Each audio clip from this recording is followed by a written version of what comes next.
La semaine dernière, Kinshasa, capitale de la République démocratique du Congo, était secouée par des manifestations de soutien aux forces armées de la RDC qui combattent dans l'est du pays contre l'armée rwandaise et ses supplétifs du M23.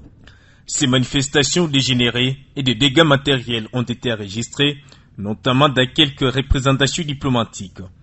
Depuis lors, les autorités congolaises ont interdit toutes les manifestations contre l'agression rwandaise jusqu'à nouvel ordre. Les patrons de la territoriale a tenu à les rappeler suite à une folle rumeur d'une ville morte qui a couru depuis le week-end dernier à Kinshasa. Une action de ville morte est une action négative qui est une action de boycott.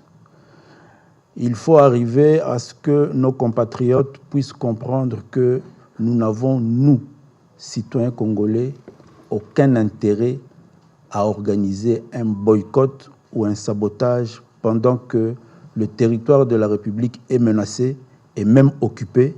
Des tueries sont organisées dans nos villages, dans nos villes, par une armée étrangère. C'est le moment pour nous de rester extrêmement lucides, de nous organiser, de rester debout, actifs.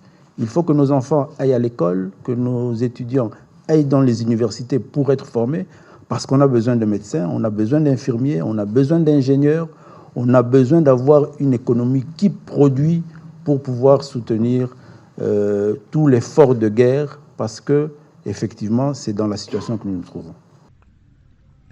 Après l'occupation de la ville martyre de Goma en Nord Kivu, la prochaine cible de l'armée rwandaise et ses supplétifs du M23 est la ville de Bukavu, chef-lieu de la province du Sud Kivu.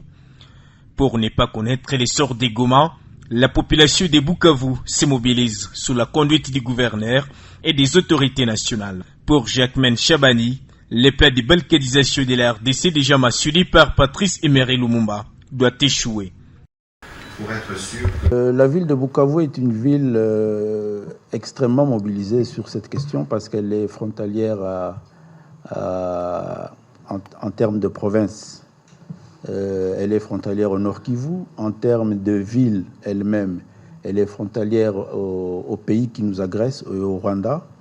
Il faut savoir que dans cette sous-région, ils ont eu une histoire assez longue de conflits et d'antagonisme avec le Rwanda. Donc les populations de cette province et principalement de la ville de Bukavu se mobilisent et sont très mobilisées et s'organisent. Parce que comme je l'ai dit tout à l'heure, il est question pour nous de résister à cette énième aventure qui avait déjà été identifiée autrement par les pères de l'indépendance.